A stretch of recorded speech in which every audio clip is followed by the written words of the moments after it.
Anybody?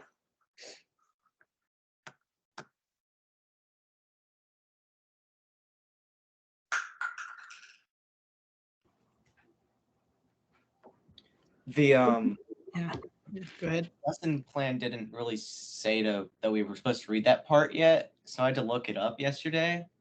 Okay. So, and even now, I still don't understand quite The what. difference? I think I might know.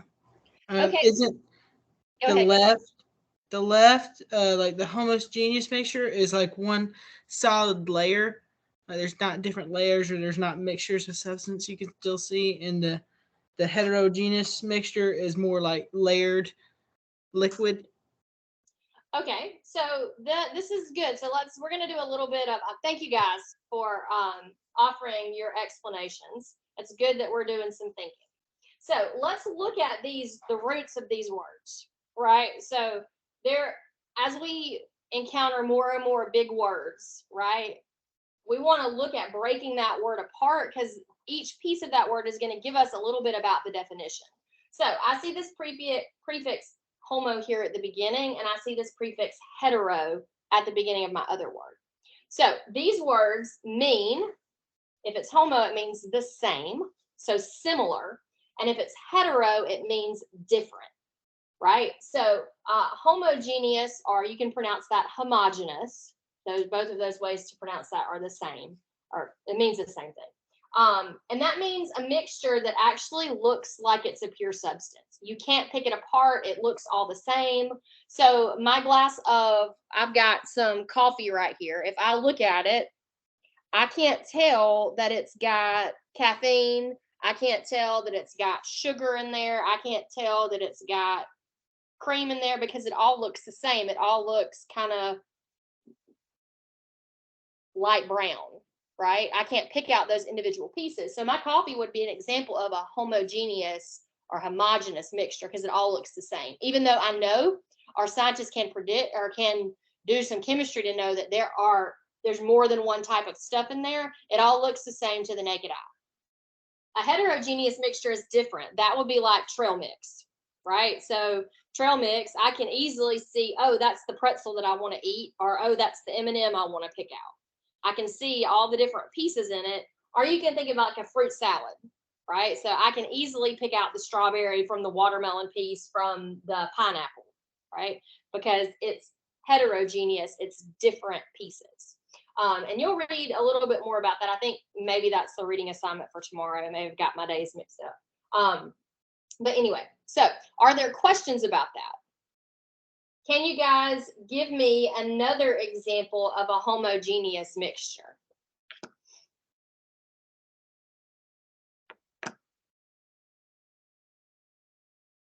If you don't want to say your answer out loud, there is actually a chat feature where you can type answers in and kind of have like a chat together with other students in the class. I'm not sure what it looks like on y'all's screen, but there should be a little like bar down at the bottom, and it's got the little thought bubble with the lines on it. So if you want to answer questions and you don't want to speak, you can always type in there and ask a question that way, or anything like that. So somebody pop on and give me an answer of a homogeneous mixture, something that looks exactly the same, that we can't tell just by looking at it that it's got different stuff in it.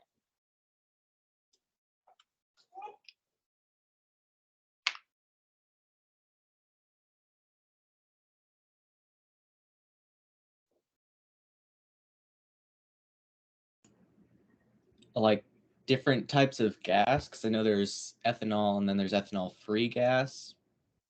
So, I mean, it looks the same. Okay, so if I had those two things mixed together inside the same gas can, right? So let's say I was going to get some gas for my lawnmower and I put some ethanol gas in there, and then I swapped it over to the premium gas, right, and mixed it all into the container. Don't do that, it's not good. And I did that and I came home. Yeah, it would all look the same, it would all smell the same too, but I know there's two different substances in there, right? That would be an example of a homogeneous mixture. Another example I can think of a homogeneous mixture would be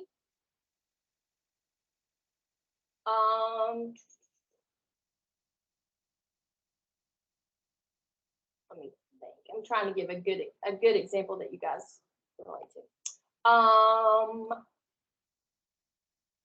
What about sweet tea? You guys drink sweet tea? Or do you drink sweet? Either one is an example of a homogeneous mixture, because tea is not just tea particles, right? To make tea, you take water and you boil it and you put the tea bag in there, and some of the matter that's in the tea bag dissolves into the water and it forms this brown liquid, right? If we wanted to separate back out the tea particles from the water particles, I could do some chemistry there and I could get out my tea and my water again. So it's a mixture. We haven't made something new. We've just mixed these two things and they're hanging out together. But just looking at that tea in my glass, I can't tell what's a water particle and what's a tea particle. It's all evenly mixed in there together and looks as if it were a pure substance. Does that make it a little clearer, Ethan? Yeah. Okay, good. So now a heterogeneous mixture is the opposite of that. I can look at it and I can tell that there are different things in there. They might have different shapes. They might have different colors. So I can clearly tell that that's more than one type of thing in there. Like if you slice open an apple, right? I can look at that apple and I can pick out the core of the apple. I can see the seed. I can see that the skin of the apple is a different substance than the flesh of the apple. So that will be an example of a heterogeneous mixture. I can see all those different parts and know for sure that it's not just a pure substance, right? So at its basic, those are our two different types of mixtures. So the things within the mixtures can eventually be separated out into their component pure substances. You saw that if you did the virtual lab yesterday. It showed you a mixture of salt and water and some herbs. I think they used parsley, but all mixed together. And that was an example of a heterogeneous mixture. Part of it was when we had the salt, the chervil, and the water all together. I could see that there was water in there and that there was some green stuff. I could pick out the green stuff if I needed to, so I could see that this was a heterogeneous mixture. Different than a homogeneous mixture. So after we filtered out the green stuff, you were left with just the water with the salt in it. Could you tell the difference between the water particles and the salt particles if you looked at that beaker of salt water? It would be really hard to tell where the salt is because the salt is caught up in the water and it all looks like the same thing. I wouldn't know that that was a mixture unless I did some chemistry to kind of try to separate it. So my salt and my water, would it be a heterogeneous mixture or would it be a homogeneous mixture? What do you guys think? A heterogeneous. The salt and the water. So if I go and I make some salt water, is it going to look the same or is it going to look like different pieces floating around in the water? Like different, or no, like the same. The same. So it is a homogeneous mixture. It is the same, right? It's like my sweet tea. I can't tell where the tea particle end and the water particles begin because it's all mixed together looking like one thing. Okay. Today we're going to be looking at particulate diagrams. So this is very similar to what you guys had a lot of questions with when we did our first lab in person. And I gave you those post-lab questions and it asked you, had all the little circles drawn and they were all different colors. So we're going to look at something like that today and try to draw some conclusions with them and understand what those kind of models are. So I'm going to share my screen with you guys and we're going to look at that activity. Here it is.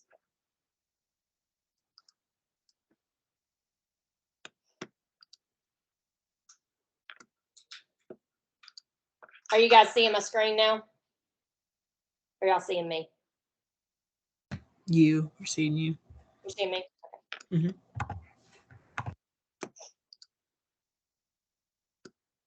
There. Now you're seeing my screen, right? Yes. Yes. So these bad boys are called particulate diagrams. Why do you think they are called particulate diagrams? What are 'Cause they're they showing? particles?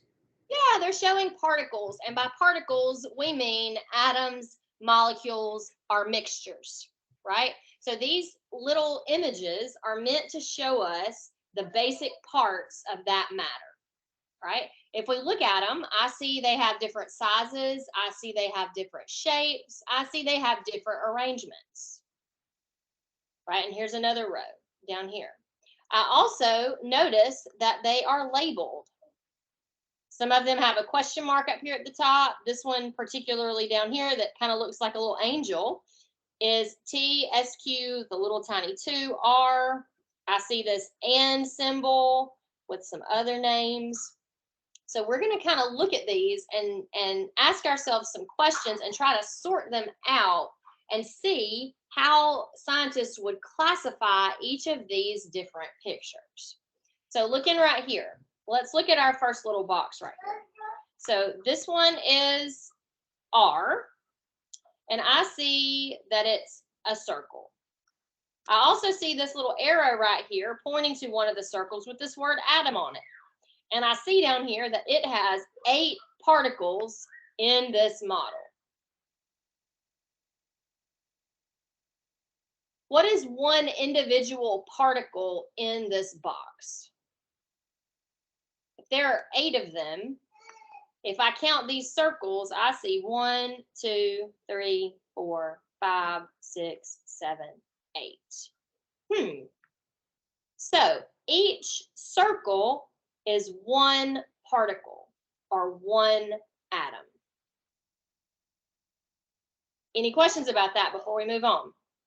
Because if you don't get that, it's going to be hard for you to kind of make those connections for our other ones.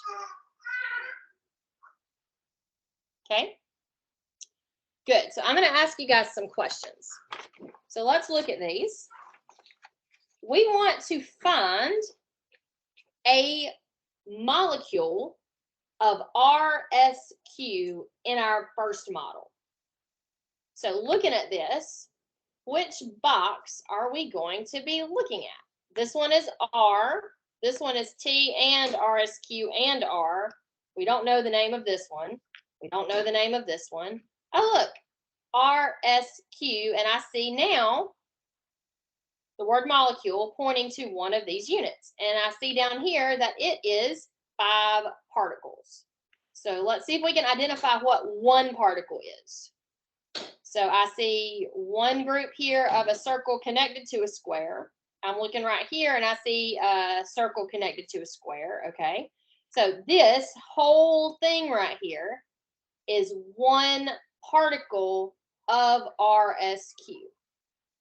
And if I'm looking over here, I see that within that molecule, there are 2 different atoms.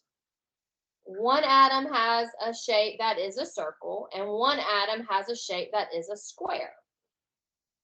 So, looking at this, what do you guys think this word molecule means?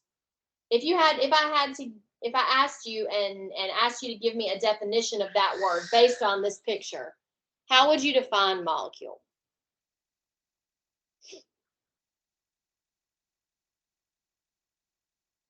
A clump together of atoms, a little clump of atoms.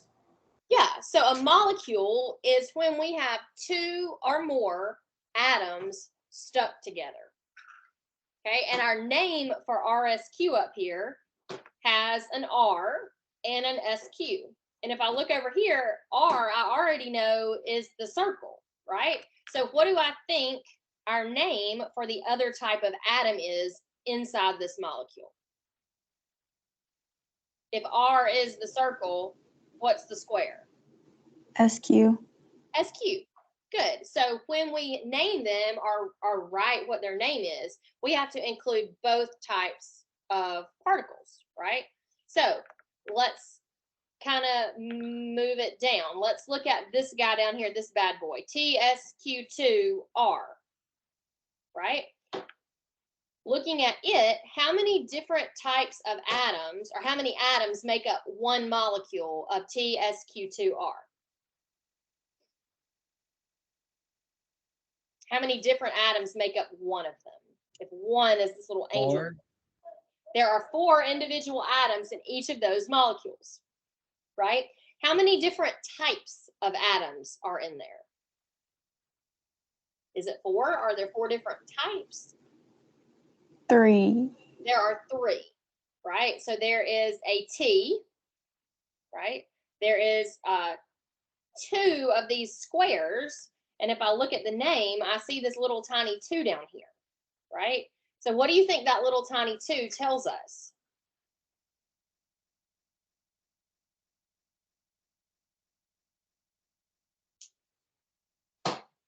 Because I don't see that little tiny 2 next to the R or next to the T. That little tiny 2 is only next to SQ. That there's 2 of that atom. That type of atom, absolutely. So if we were naming this one over here that had 3 circles for every 1 triangle, what do you guys think we would name it?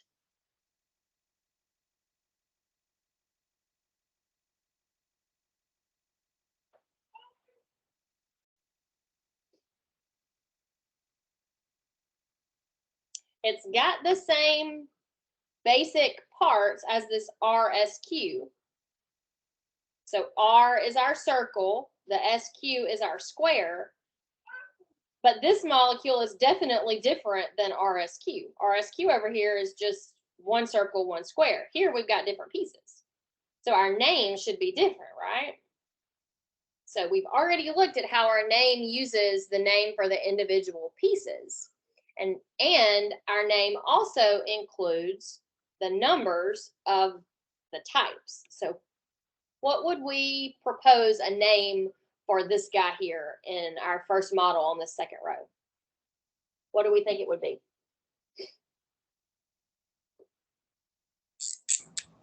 R to the 3rd power and then SQ. Okay. R to the 3rd power SQ. Yes. Yeah. Yeah.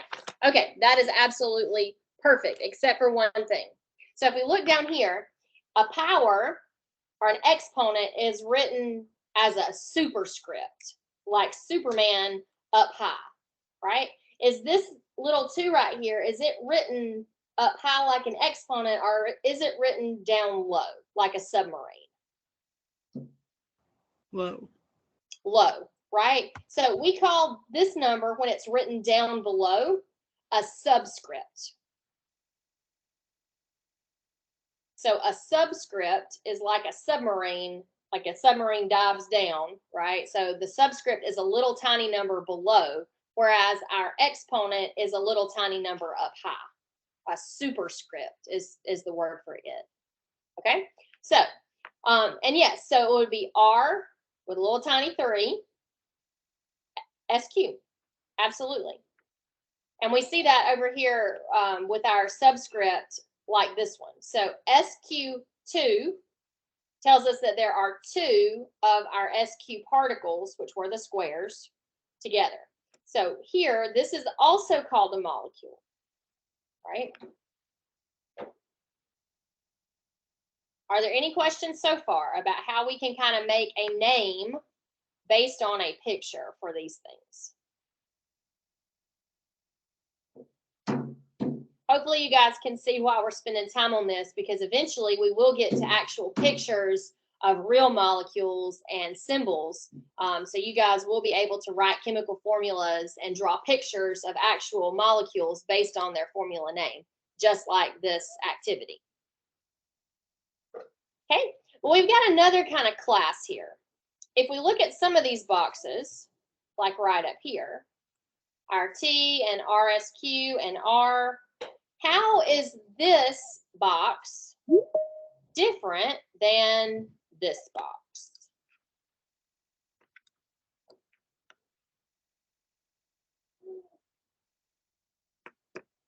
Sorry, I'm getting back.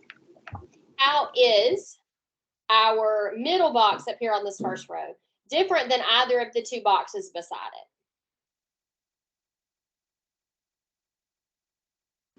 There's different atoms in the boxes.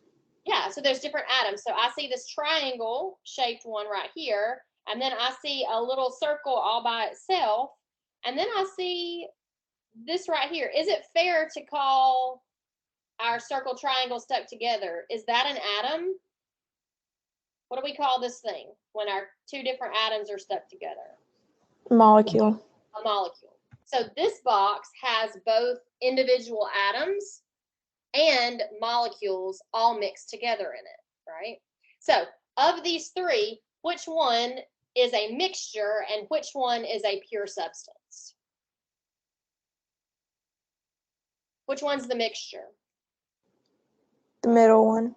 The middle one.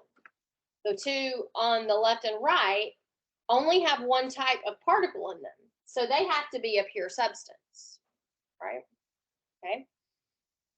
So let's look at our middle row here. Of these, we've already said that the name for this guy over here was R3SQ. So it's all these molecules. So would we consider this first box over here a mixture, or would we consider it a pure substance? What do you guys think? Pure substance. Why? Because they're separated, but each molecule is separated. It's not all those molecules together and clumped. It's just in its own little box, kind of. Yeah, okay. So I look at these particles here and I have 1, 2, 3, 4, 5 of them. But if I look and compare each one to the others, they all have the same configuration. Each one of them has the same formula, if you will, the same recipe. This guy has 1 square to 3 circles, 1 square to 3 circles, so forth and so on. So even though each particle is made up of different types of atoms, all the particles have the same arrangement. So they are all just one type of matter with its own unique identity. So this one is a pure substance. Good job. Same with RSQ. Even though I have 5 particles, they're all made of the same thing in the same arrangement. So they are one type of matter. This one is a pure substance as well. What about SQ2? Is it a pure substance or is it a mixture? Mixture. This one's a mixture? Why? I would think because they're the atoms that are of the same atoms are touching each other, and well, it might actually be pure because of it's the same atom, but it's a molecule of that same atom, so it would be pure. Yes. So now this would be a mixture if we had 1 square by itself. But here in all of our particles, they are all glued together. So, and we see this down here, they are called molecules. So there is chemistry going on between these 2 squares. They are physically glued together, or you can think about them like they're being married, right? We don't have any single squares, because single squares would have different properties than our double square, right? So this is actually a pure substance too. All 3 of these are different types of pure substances. And we're going to learn the terms for them here in just a second. They're just the same as these boxes up here too. So all of these on our first 2 columns are pure substances except this one right here, the T and RSQ and R. Okay. So let's look at our bottom one and ask ourselves the same questions. So this one we don't have a name for, right? So what would we call the stuff in this box if we were naming it? Let's look at the particles. So are all my particles the same in this box? No. No. Okay, so would this one be a mixture or would this one be a pure substance? mixture. Mixture, right? So I have two different things in this mixture. I have circles all by themselves, and I have our SQ2, right? Our squares in the boxes. So how would we name this? Let's look at another one that's a mixture as well that we've already kind of looked at. Was this one up here at the top? It was T and RSQ and R. So RSQ was our molecule, R was the round one, and T was the triangle because that's the only other one in there, right? So this one was our mixture. When we wrote our name up here, why didn't we write the name for this thing T, RSQ, R? Why did we have this and sign? Because it's a Because- mixture. Because they're all not the same thing, right? If we lumped all of those names together and made up this giant TRSQR, that would show us as the chemist that those things are all of these individual particles are all stuck together, making this huge molecule. And that's not the case. So this and sign here lets us know that these particles are separate, that they're not chemically joined together. They're just physically hanging out. So they are mixed together, not chemically combined. And that's kind of our big picture here between the difference between a mixture and our different types of pure substances. Mixtures are free of each other. The pieces in that mixture are not chemically stuck together. They're just occupying the same space, as we see in this first little box right here. Our T is all by itself. It's free to float around. It's free to separate easily with whatever way we decide to separate it from our RSQ. But could we separate out our R and our SQ easily?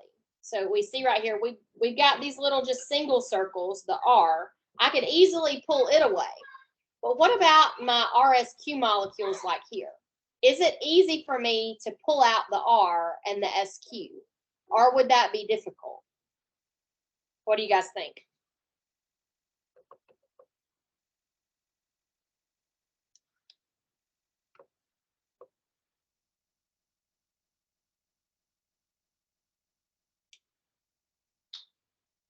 What's different between this circle in my RSQ and this circle up here in my mixture?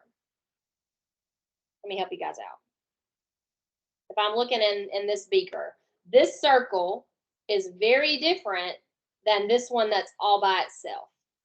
Why are they different even though they're the same thing?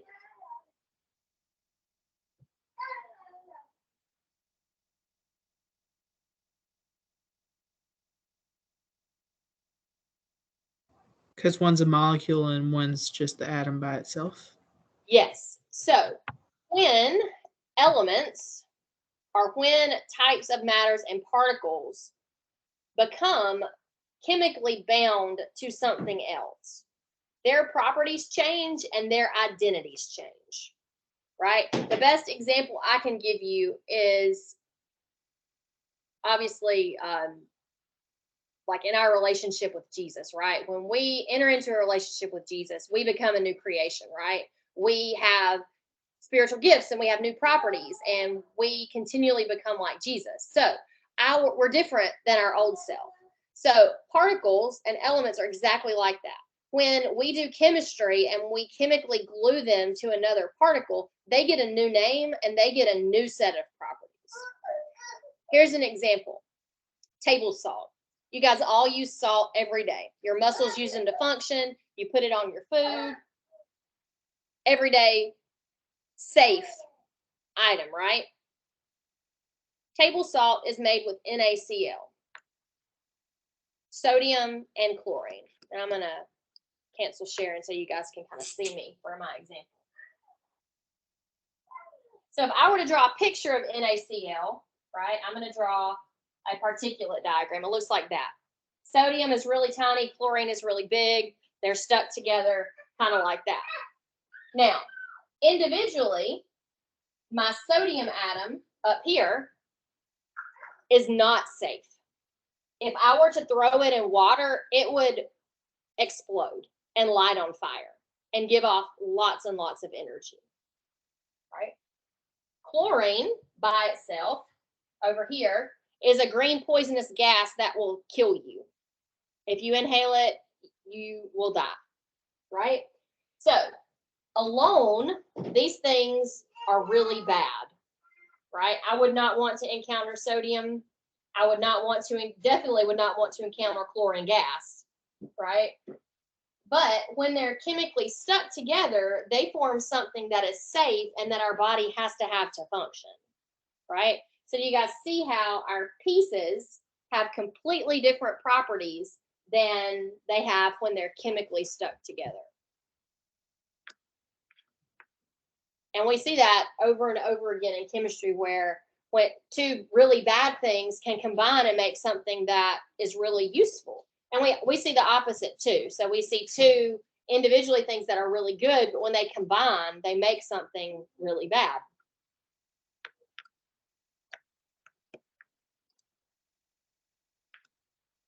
Okay, so back over here, it would be very easy for me to separate out just the one R, or the two R's from all the rest of the mixture. But if I were to try to break apart this circle and this square in the RSQ molecule, I would actually have to do chemistry to do that. I would have to do a chemical reaction and break this bond in order to get my pieces together. So that's the biggest difference here between a molecule and a pure substance, or sorry, between a mixture and a pure substance. When I have a mixture, it's very easy for me to use their different physical properties to purify that mixture and to get just the triangle from just the circle, from just the RSQ. Very similar to the lab that you guys saw the video of. It was easy, relatively, to get my parsley from my salt water and to boil off the water and be left with just the salt. I didn't have to do any chemistry there. I just used the difference in those properties of those molecules or of those substances to separate them out. But when we have molecules or when we have pure substances, we have to do chemistry to change those or to get the individual elements from those molecules. So, any questions so far before we kind of dive into the difference between our pure substances? Because there are two different classes of pure substance. Any questions before we move on? If you guys look at this and look through this, or if you still have questions, you want to ask me in person on Thursday, I will give you guys some time at the end of class that y'all feel free to ask me those questions. If there's anything from the reading that you don't understand, you do have the freedom to do that in class on Thursday, okay? So don't feel too overwhelmed.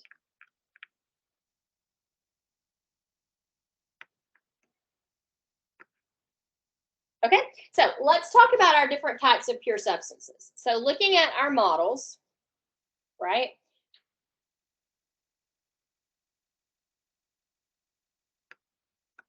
We've got three different types of pure substances. So I'm going to show the screen.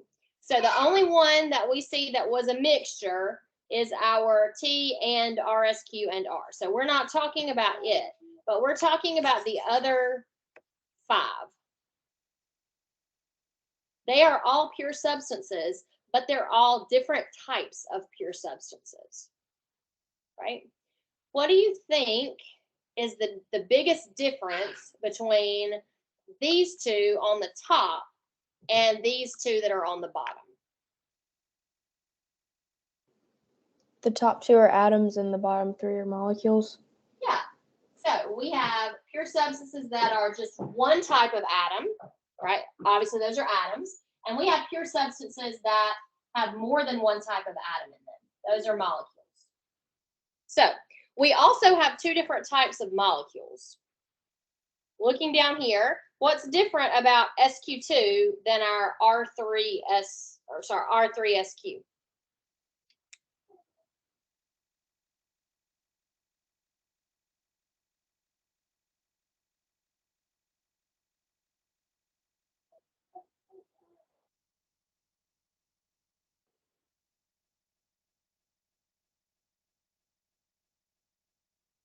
Is there a difference?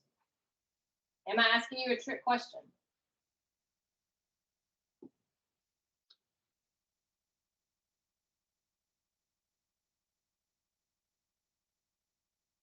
We think I'm asking y'all a trick question. Are they the same? R3 SQ has 4 atoms and SQ2 has 2. Okay, yeah, so that's obviously the difference, right? So molecules, the only definition we have for a molecule is 2 or more types of atoms chemically combined. But SQ2 over here, I'm looking at it, and it's 2 of the same type of atoms stuck together. So is it more similar to my single atoms up here, or is it more similar to this molecule with 3 circles and 1 square? The singular atom. It's It's more similar to the singular atoms, right? So our SQ2 over here is this third kind of pure substance. We call it a diatomic molecule. So it is a twin, right? So it's got 2 of the same thing stuck together. And there are several of these that exist in nature as only diatomic molecules. Most of them are gases, and he will talk about these in a couple of chapters. You will know the ones that are diatomic just because we'll use them all the time when we write chemical formulas. But it's good to go ahead and kind of know that they're out there. So our gases, so if you look at your periodic table, and I'll show you guys. Let me stop sharing the screen. So if you look at your periodic table, our gases are the ones that are over here in blue. Most of these gases exist as diatomic molecules. So the oxygen that we breathe is not just an O. It's not just this oxygen atom. It's actually a twin, right? So this one would be just O, and this one would be O2, right? The same with chlorine. So chlorine gas is not just Cl, it's Cl2. It's, if you will, like our SQ2. Okay. So let's take our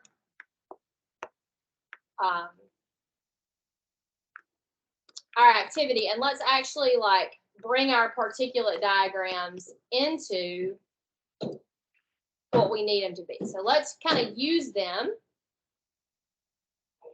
And let's see if there's a picture down here. And let's kind of apply them to some actual chemistry. So if you look right here, we're looking at question 13. Use what we've just learned about our particulate diagrams and chemical formulas. So we want to look at these and we want to know if they're an element, if they're a compound, or what we would call a molecule. Compound is just a fancy word for molecule, or a mixture. So if we remember our little tiny number down here, our subscript tells us how many of this particle are in there. So Br is our chemical formula for one of the elements, and there are 2 of them. So this one, would it be a single element? Would it be a molecule? Or would it be a mixture? What do you guys think? Molecule. Garner says molecule.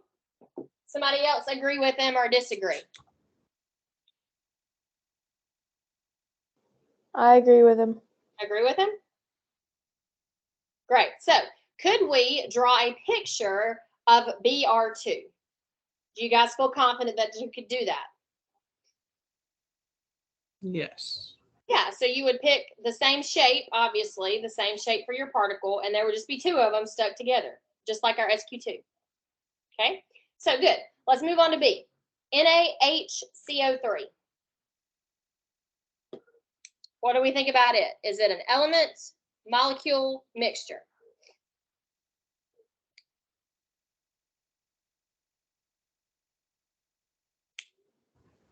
Molecule.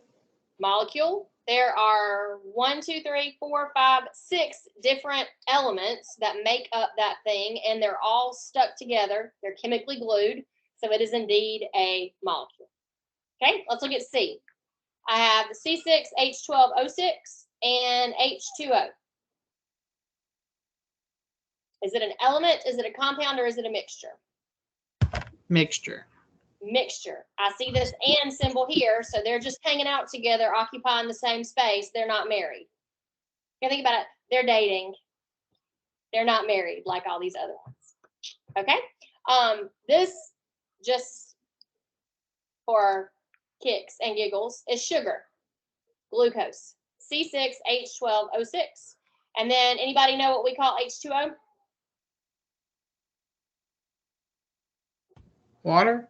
Water. Yeah. So H2O is water, and then it's sugar. So this is one step towards making tea. You just need some tea. Okay. So D, Cu and Zn.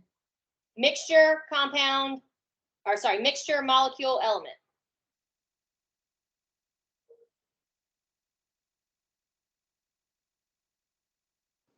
Mixture. Mixture. It is a mixture of elements. It will be very easy to separate my copper from my zinc. All I need to do is heat it up, and the zinc would float to one side and the copper would float to the other.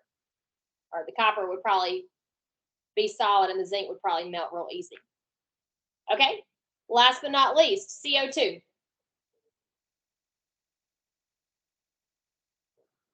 Element, molecule, mixture. Molecule.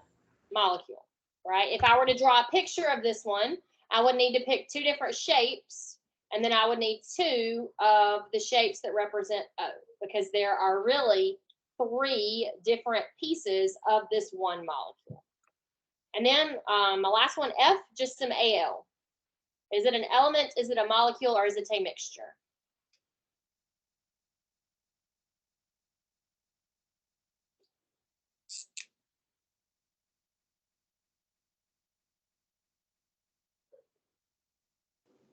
Element.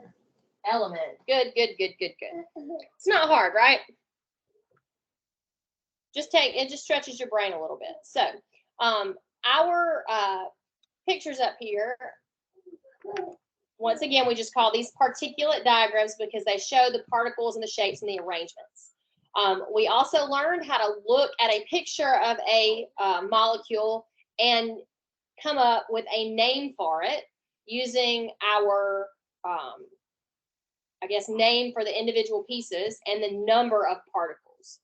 We learned about subscripts, which are the little numbers that tell us how many of the particles we have. If there's not a subscript next to one of the chemical formulas, then there's only one of them, right? And then we also learned how to identify if a substance is a mixture or an element or a molecule, right? So we did a lot of learning today. So I have gotten, let me stop sharing my screen with you guys. We got this kind of little chart up here, right? So our mixtures and our pure substances are our 2 types of matter. For our mixtures, it's easy to separate out our pieces, right? Even if it's homogeneous mixture and we can't see the individual pieces, we can use physical means to separate them. I can heat it up, I can filter it and use particle size to separate it. I can use differences in solubility. So maybe one will dissolve in water and one won't. So it's easy for me to separate out these pieces, right? You can think about them, there's like an and sign in between them. They're all not married, they're not glued together. For my pure substances, I can have just single atoms that are just one type of element, or I can have a twin, I can have a diatomic molecule that is the same element, but 2 of them, or sometimes 3 of them. O3 is a thing. And then we have a molecule, which can be multiple different elements, all chemically glued together. The key takeaway here is that our pure molecules, right, all the same kind of molecule together, I can't separate out those pieces unless I do chemistry, unless I rip the bonds that are holding that together. And if I do that, I will change the property of this molecule, because this molecule has different characteristics than the square or than the circle itself. So are there any questions about that before we move on? The only other thing I have for us today is I did an example of a separating a mixture that I want to show you guys. But before I go get that, are there any questions about the difference between a pure substance and a mixture, or between our different types of pure substances and mixtures? Now's your chance.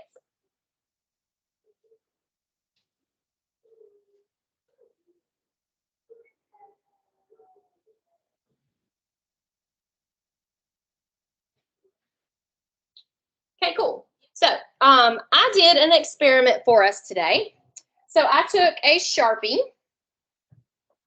just a normal black Sharpie, and I made a mark on a note card.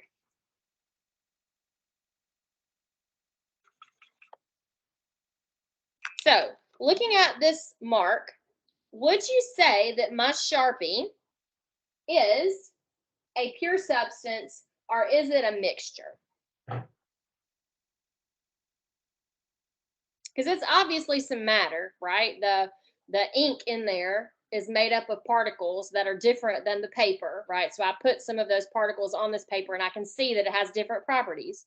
But looking at that, is it all the same type of particle, or are there different types of particles within that ink? What do you think?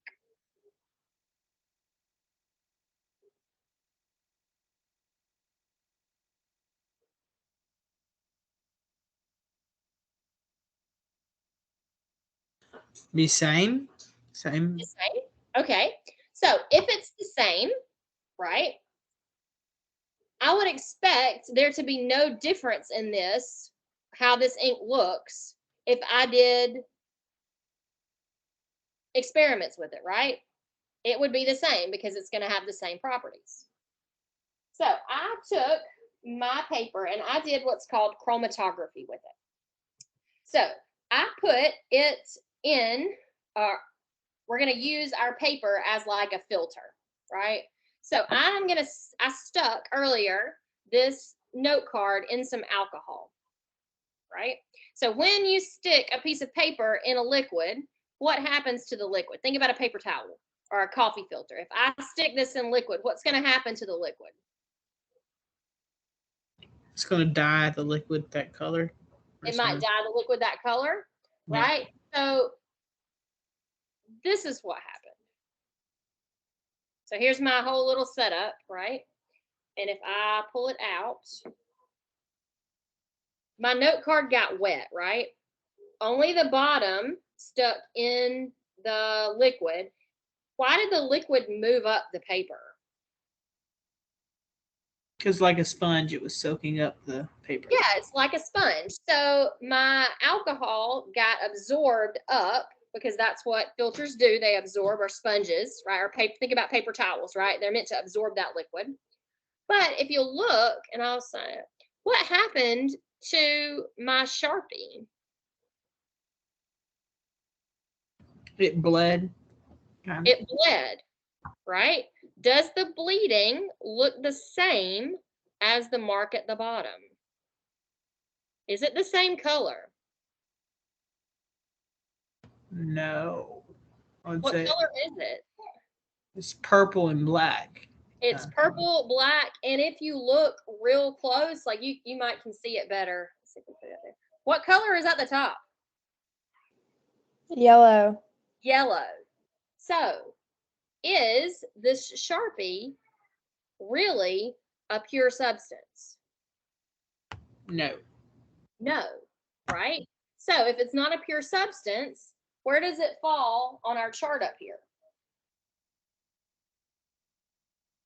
If it's not a pure substance, what is it? Homogeneous. A mixture. Okay, so I hear someone saying that it is a homogeneous mixture. Why is it a homogeneous mixture and not a heterogeneous mixture?